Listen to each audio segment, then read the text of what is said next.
Ingat untuk subscribe, like, komen, dan juga share-nya. Tekan tombol lonceng ya. Terima kasih.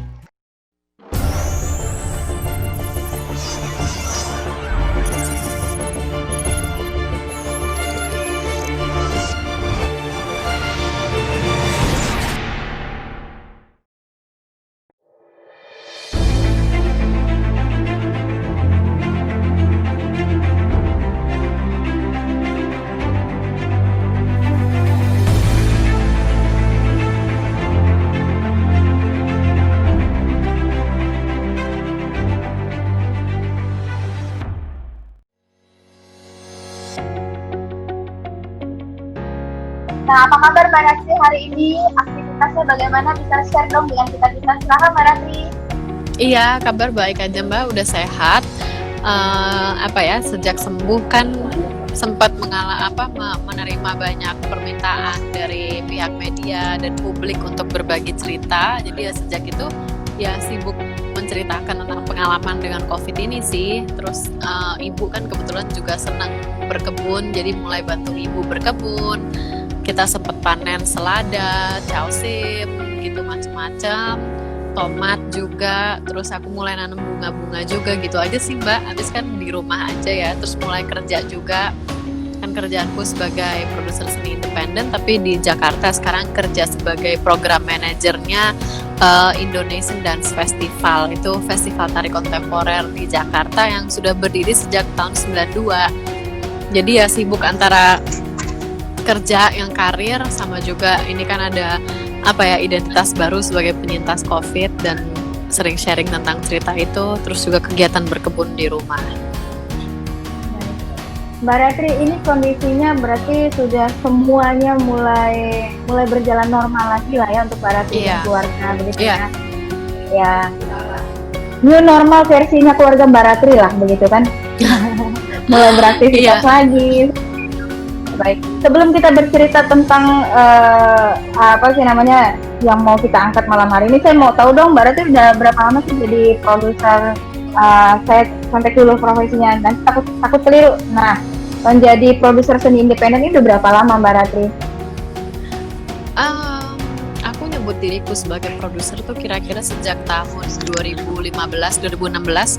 Jadi dulu pas aku lulus S1, itu bapakku sama istrinya baru pulang. Jadi sambil pamit. Gimana tadi? Oh ya, jadi aku kan lulus S1-nya tuh di hubungan internasional Unpar Parahyangan di Bandung, Universitas Katolik Parahyangan di Bandung. Tapi waktu itu memang sudah mulai magang-magang jadi manajer seni gitu Mbak. Nah, jadi sejak 2011 sampai 2014 tuh aku kerja sebagai manajer seni. Nah, lalu 2014 aku kuliah S2 di Amerika, di Los Angeles tepatnya, dan di situ programnya menyebut programku itu sebagai produser gitu, creative producer. Nah, sejak itu aku sebut diriku sebagai produser seni independen. Jadi secara keseluruhan aku sudah kerja sebagai manajer atau produser independen ini sejak tahun 2011. Jadi udah mau 9 tahun. 2011. Gitu. Baik. Nah, setelah 2011, kemudian ada kejadian 2020 begitu, ada perubahan nggak rasanya Mbak Ratri ketika awalnya Mbak Ratri dikenal orang sebagai boleh dibilang seniman, boleh nggak? Boleh ya Mbak ya? Pekerja seni sih lebih tepat, soalnya kalau seniman nggak enak pakai. Aku kebetulan kemarin sempat cari-cari informasi tentang ibunya Mbak Ratri begitu, dan aku agak terperangah juga, ternyata karya-karya beliau juga cukup banyak begitu yang luar biasa kayak gitu ya. Nah,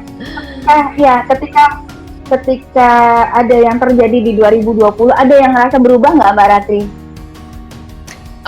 Maksudnya dari segi profesi? Ya, dari segi profesi mungkin sekarang kan nggak semua orang merasa nyaman ketika disebut penyintas gitu, apalagi penyintas COVID-19 begitu Mbak Ratri. Nah, apakah ada perubahan dari Mbak Ratri begitu? Kalau buat aku lebih ke, jadi misalnya aku kan waktu di LA itu sudah kerja untuk seniman base-nya di Los Angeles, terus kita sempat touring ke beberapa kota dan provinsi di Amerika, terus sempat ke Nigeria segala. Terus kita kemarin tuh ada, sebenarnya tahun ini bulan April dan Juni, kemarin awal Juni ada project ke Kanada. Jadi sama mereka ini dari LA. Nah, ya itu sudah di cancel semua. Jadi efeknya lebih ke karena COVID, terus international flights-nya semua di cancel. Jadi semuanya kayak project-project kita tuh yang sudah kita rencanakan itu kayak stagnan dan berhenti. Tapi untuk di Indonesia pun pekerjaan masih jalan. Kerjaanku sebagai program manajernya Indonesian Dance Festival gitu. Nah, tapi kalau maksudnya mungkin menurut yang Mbak maksud dengan stigma itu ya, itu buat aku nggak terlalu ada efeknya sih ke kerjaan, nggak ada. Buat aku nggak ada efeknya karena mereka lingkungan yang juga ya terbuka dan melek informasi, jadi nggak ada stigma gimana dari profesi aku. Baik. Nah, kenapa itu saya tanyakan? Karena cukup banyak yang menitipkan pertanyaan itu, Mbak Ratri. Karena kalau di Kalimantan Barat sendiri, ketika mendapatkan kan positif ya Mbak Ratri, baru reaktif saja itu sudah terjadi kayak aib gitu loh. Yang ujung-ujungnya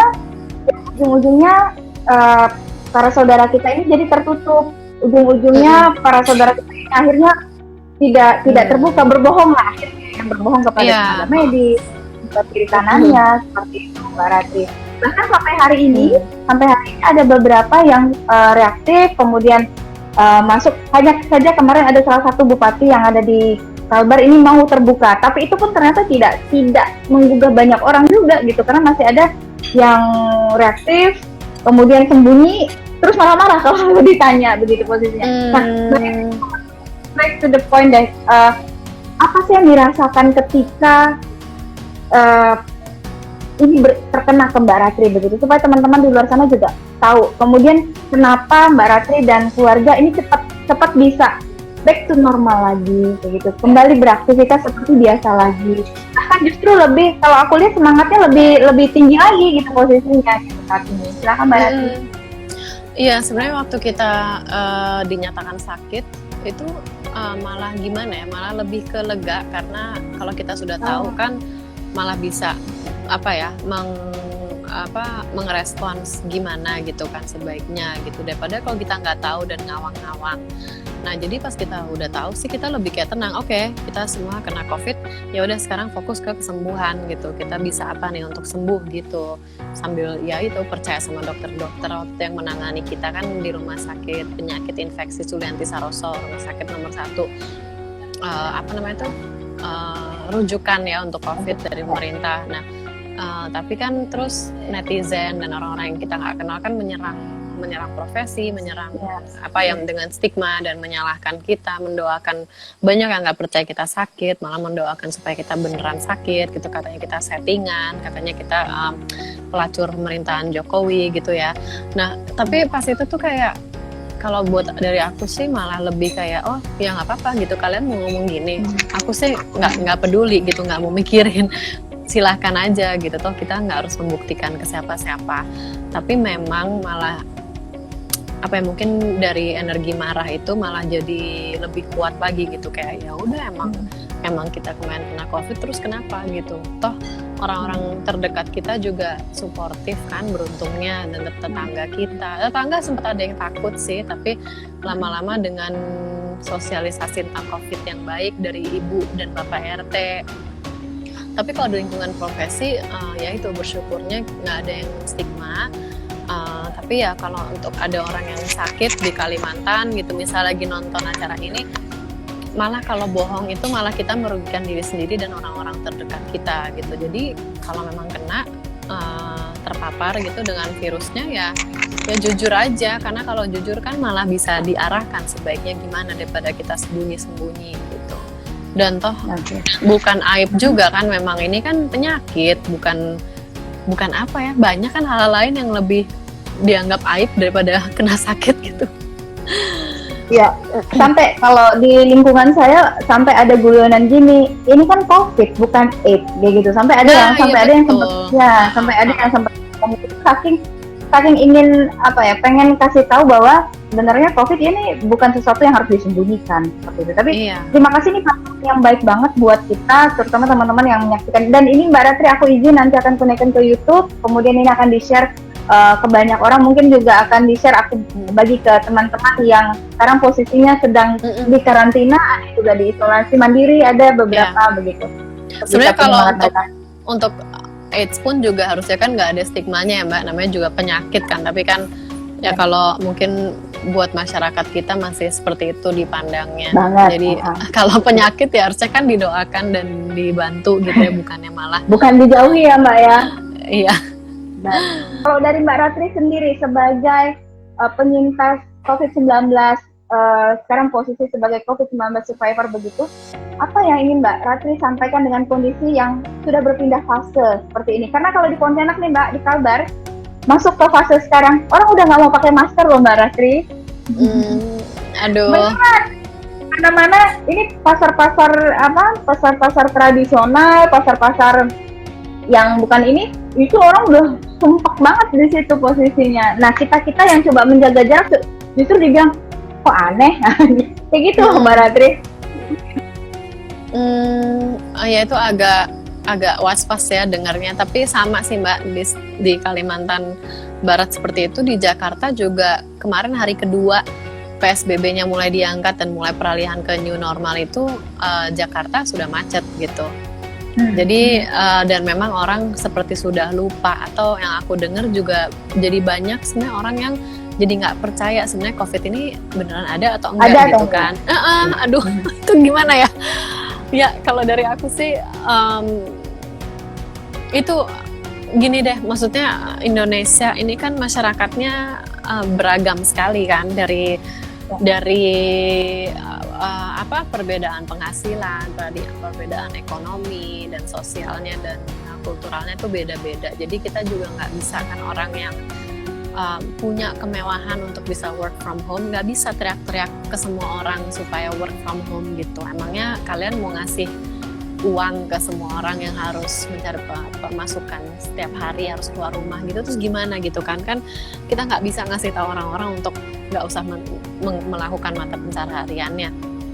Jadi tapi kalau misalnya mungkin mau saling bantu yang orang-orang yang bisa work from home dan mungkin punya kelebihan rezeki gitu ya datang aja ke orang-orang sekitar, bagi-bagi masker misalnya. Waktu itu aku sama ibu dan adikku kalau tiap hari kita keluar harus bisa ke Alfamart atau ke Giant sekedar belanja gitu, ya kita bagi-bagi masker aja ke tukang gorengan, ke abang penjualan kaki lima atau ke tukang parkir gitu-gitu kan, karena mereka kan nggak bisa berhenti mencari penghasilan gitu. Nah tapi kalau misalnya tapi memang aku juga dengar sih Mbak, maksudnya karyawan-karyawan kantor yang mulai membuka kantornya itu kan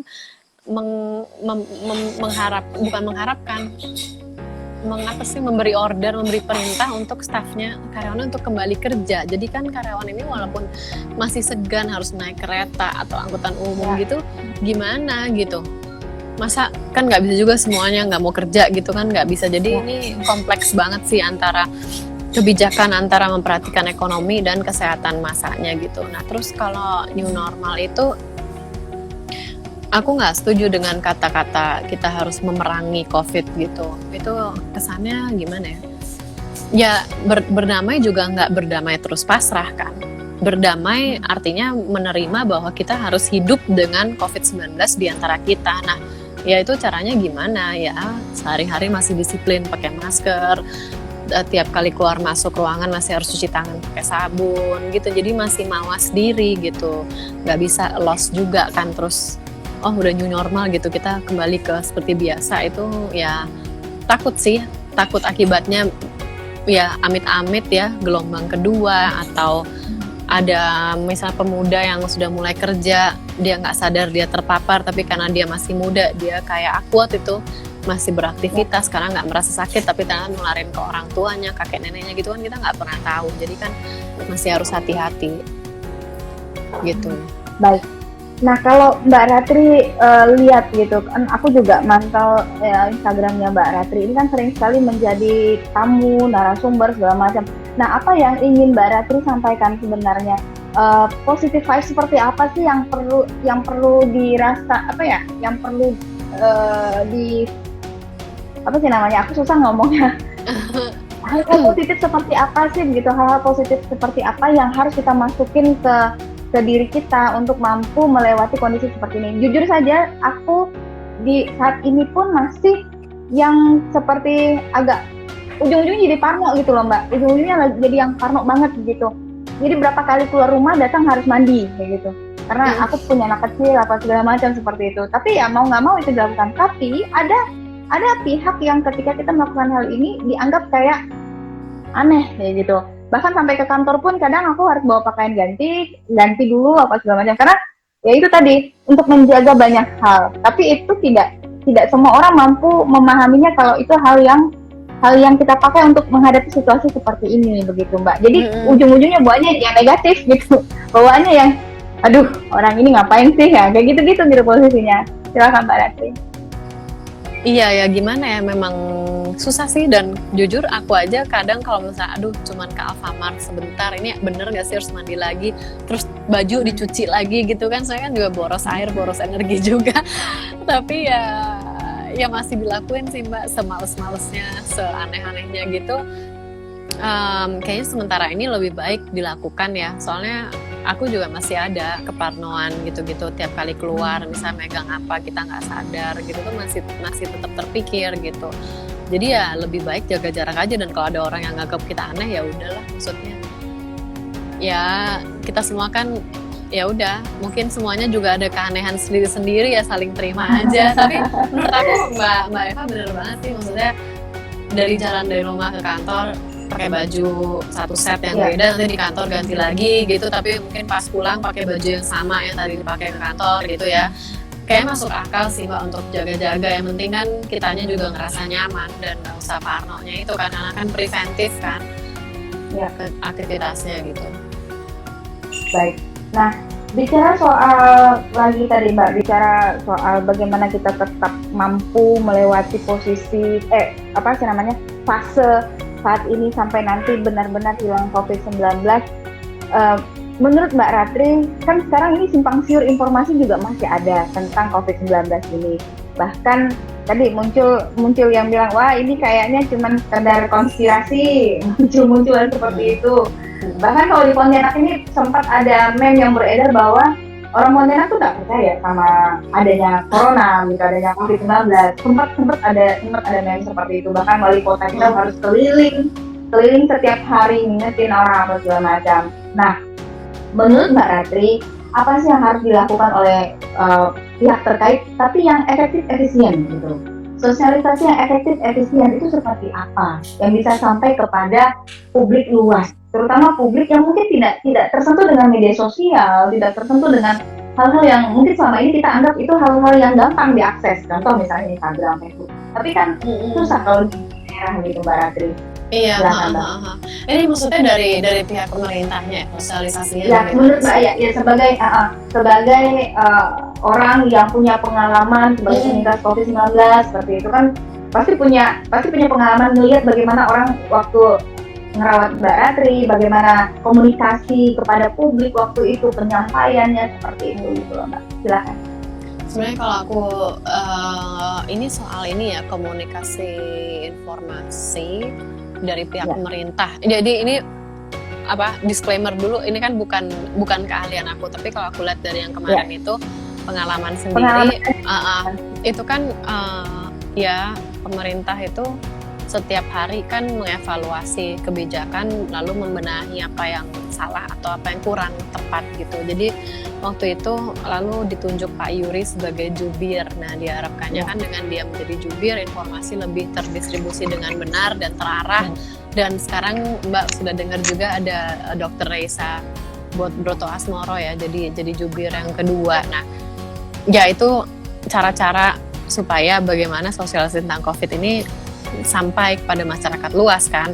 Ya, tapi memang sulit ya, maksudnya kalau dari lagi-lagi Indonesia yang ya kita negara kita iya, dan bangsanya besar banget kan, dan akses ke informasinya juga beragam gitu. Jadi aku juga kurang kebayang ya gimana untuk orang-orang yang berada di misalnya area-area apa tuh Mbak namanya coast pesisir pantai gitu misalnya, nggak Ya, selalu juga daerah ada di internet.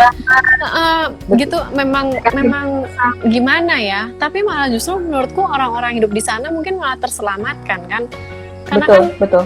nggak tersentuh sama misalnya orang-orang yang suka traveling ke luar negeri juga nggak, mereka jarang kan sekarang kan update terbaru tentang virusnya kan bahwa mereka virusnya itu lebih bisa hidup di ruangan-ruangan rumah yang tertutup, nggak terkena udara segar, nggak terkena matahari, yaitu kan ibaratnya adalah misalnya di Jakarta kota metropolitan, di kantor-kantor ini yang tertutup dan selalu sirkulasi udaranya melalui AC gitu. Jadi kan orang-orang yang sebenarnya selalu menghabiskan waktu di luar, di pantai, itu kan lebih sehat sebenarnya karena menghirup udara segar, kena matahari setiap hari gitu. Jadi malah aku pikir mungkin jadi lebih terselamatkan gitu.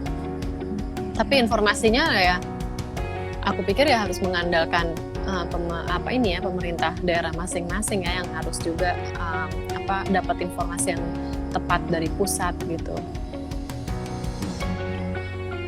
Aku malam hari ini kok lega ya rasanya ya. Akhirnya aku bisa ajak Mbak Ratri. Kita udah lama ya merencanakannya.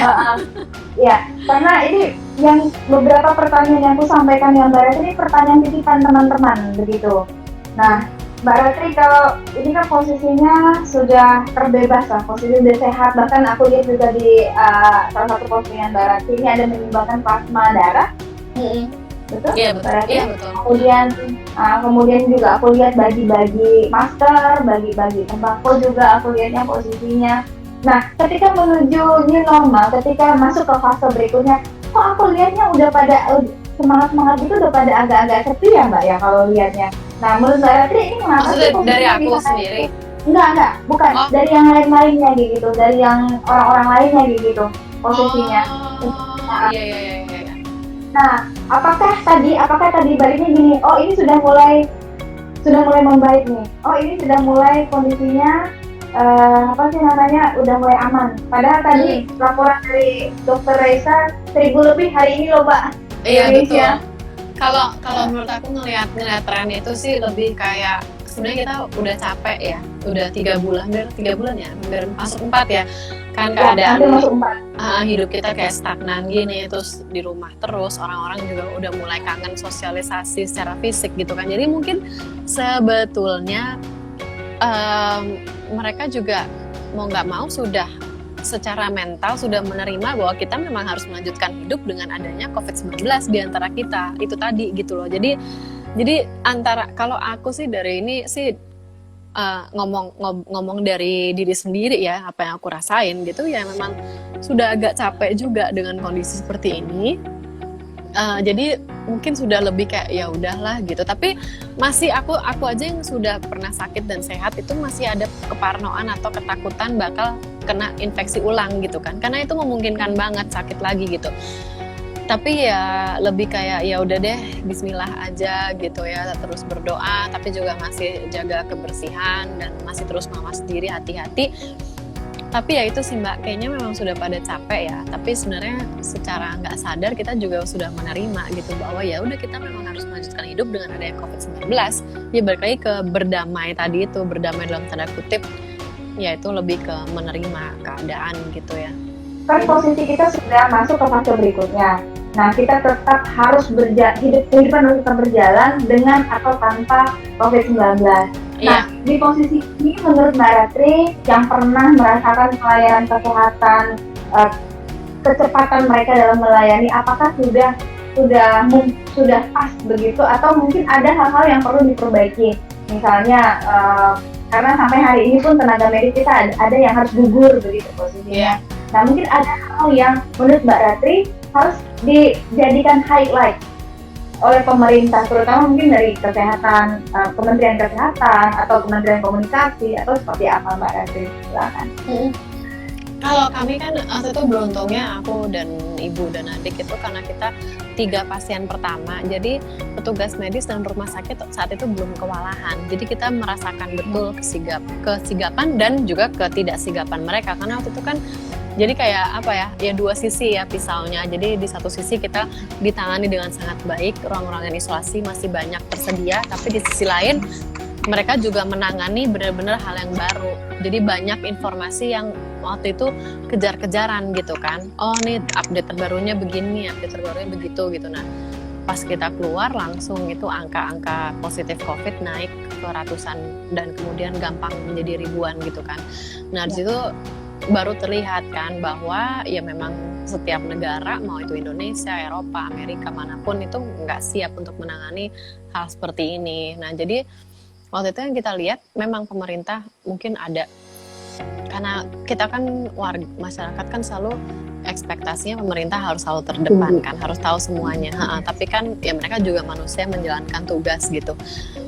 Jadi yang aku lihat waktu itu setiap hari mereka selalu memperbaiki apa yang sebelumnya salah atau kurang tepat gitu Mbak. Dari segi Kementerian Kesehatan, dari segi Kementerian Informasi, Kemenkominfo, mereka mengatasi berbagai ratusan hoax yang waktu itu keluar tentang COVID-19 gitu. Jadi tapi kalau dari aku mungkin itu ya, maksudku banyak orang yang menyalahkan pemerintah pusat kenapa kurang tegas sigap dalam PSBB, kurang sigap. Tapi ya kalau aku lihat dari sisi mereka, ya pemerintah itu punya perannya menangani hal ini, dan mereka nggak bisa hanya mementingkan kesehatannya, tapi juga kepentingan ekonomi seluruh masyarakat Indonesia gitu. Lalu kalau dari petugas medis, mereka juga ada perannya untuk menangani ini, yaitu ya dengan menjadi garda akhir ya. Kalau menurut aku mereka garda akhir. Nah garda pertamanya adalah kita ini, individu-individu ini menjaga kesehatan masing-masing, dan kita juga bisa ambil peran karena kan kita semua kan kita ada di perahu yang sama kan gitu. Kita semua kesulitan wabah ini itu udah bukan lokal, bukan nasional, tapi global gitu. Nah kita bisa berbuat apa sebagai individu ya? Kalau aku ngeliatnya sih itu saling bantu, jaga kesehatan, jaga kebersihan, bagi-bagi masker, apapun itu deh, saling beli bisnis lokal tuh, makanan kan banyak teman-teman seniman yang lalu beralih jadi jualan makanan.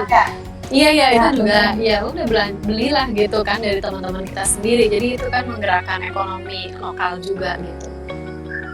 Baik, Mbak Ratri, waktu kita udah hampir habis, tapi ada titipan pertanyaan ini dari salah satu yang ikutin kita. Apa hikmahnya yang Mbak Ratri dapatkan dari COVID-19 yang terjadi saat ini? Baik itu yang sudah Mbak Ratri dan Ibu serta adik Mbak Ratri alami bahkan sampai hari ini. Silahkan.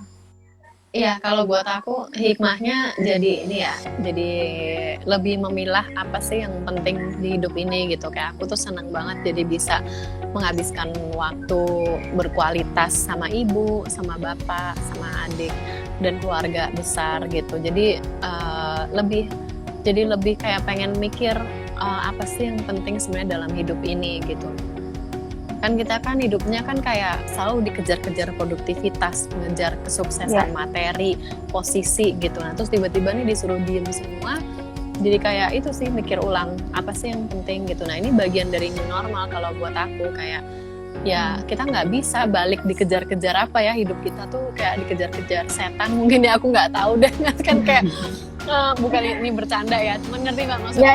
Kita harus kerja di bank, harus kerja jadi dokter, harus sukses. Nah sukses tuh apa sih sebenarnya gitu kan? Bahagia tuh kan juga bentuk sukses kan, punya keluarga tuh juga bentuk sukses gitu. Nah itu bagian dari, menurut aku itu new normal yang harus dipikirin gitu, kayak tujuan hidup kita tuh apa gitu, sambil kita melakukan adaptasi dengan kebiasaan baru ini gitu. Baik. Pesan Mbak Ratri untuk sekarang terutama warga Kalimantan Barat yang saat ini masuk isolasi, ada yang masih proses untuk nunggu hasil swab segala macam, mungkin ada yang masih banyak ya Mbak, angkanya banyak di Kalimantan Barat. Berapa sih Mbak kira-kira? Sampai kalau kemarin itu sudah naik 24 orang lagi Mbak Ratri, karena sebelumnya sudah sempat turun, mungkin totalnya juga ratusan Mbak Ratri. Aku belum tahu pasti, belum ngecek lagi yang pasti, tapi yang pasti kemarin itu 24 nambah lagi, dan itu 24 hampir merata ada satu kabupaten yang sampai 12 orang. Oke. Satu hari, dan itu sudah cukup tinggi kalau untuk kita bahas. Iya betul. Ya, percaya pasti bisa sembuh. Terus disiplin, waktu itu kita salah satu kunci untuk sembuh itu minum air yang banyak, air putih aja. Kalau bisa air hangat, jangan air dingin. Minimum 3 liter per hari itu penting. Terus ya banyak istirahat sih Mbak, karena kan ini kan kalau memang belum parah dan belum perlu bantuan nafas gitu-gitu tuh bisa badan kita menyembuhkan diri dari COVID-19 ini kalau untuk yang positif. Kalau Jadi di tetap Kalbar semangat. ini informasi yang kita dapat ini Mbak, rata-rata OTG Mbak, orang tanpa gejala. Bukan rata-rata. Iya, puji syukur ya. Itu semuanya OTG. Iya. Iya, berarti kalau masih OTG ya itu ya sabar aja. Sabar sampai benar-benar dapat hasil negatif, tapi selama menunggu juga tetap jaga hati dan pikiran supaya gembira gitu. Maksudnya banyak, kalau misalnya diisolasi banyak ngobrol sama teman dan saudara, orang-orang terdekat, minum air yang banyak, makan buah dan sayuran. Terus kalau bisa setiap pagi berjemur di bawah matahari gitu, dan percaya pokoknya bisa sembuh gitu. Karena nggak usah takut, jangan dipelihara takut dan paniknya. Oke. Karena itu juga termasuk menurunkan sistem imun tubuh. Ya, iya, jadi kalau ya. Dan kalau yang masih di rumah dan takut takut akan terpapar gitu, ya jangan dipelihara takutnya ya. Itu setiap pagi kalau aku nih minum, setiap bangun tidur minum air hangat segelas 2 gelas. Terus juga ibuku sering bikinin air jeruk nipis diperes pakai air hangat sama madu. Kalau pakai madu bagaimana? Oh, madu ya. Iya, pakai madu, ya biar enak. Kalau enggak kan asam banget. Gitu nanti aku kirimin madu asli dari Putu Sibau asal Kalimantan Barat ya Mbak Ratri. Wah, seneng banget. Nah, nanti simpenin alamatnya, kita japri-japri kasih alamat nanti. Ya. Iya. Mbak Ratri sehat di sana, karena kalau di banyak. Justru gubernur kita nih yang kasih obatnya tuh kayak gitu. Jadi Pak Gubernur kita yang bilang pakai dari Putu Sibau segala macam, dan madu Putu Sibau itu terkenal loh Mbak, madu asli. Wah, nanti, aku belum pernah dengar, seneng banget. Iya, pokoknya yang natural gitu lah Mbak, empon-empon, temulawak, jahe gitu, semuanya bagus. Baik, Mbak Ratri terima kasih banyak ya sudah ngeladenin aku. Makasih Mbak Eva, seneng bisa kenalan. Ya.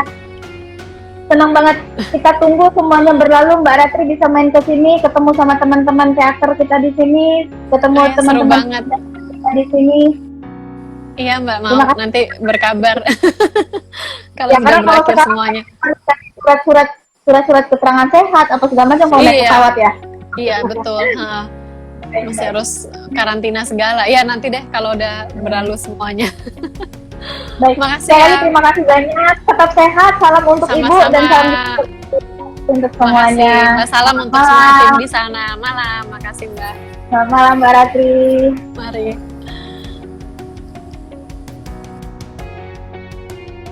Oke, nah teman-teman, selesai ngobrol saya bersama pasien 03 yang pertama terkena atau terpapar dari COVID-19. Nah, selamat malam semuanya yang udah bergabung. Salam catatan Caroline, dan pesannya adalah pintar aja nggak cukup, yuk kita lebih bijak. Selamat malam, sampai jumpa.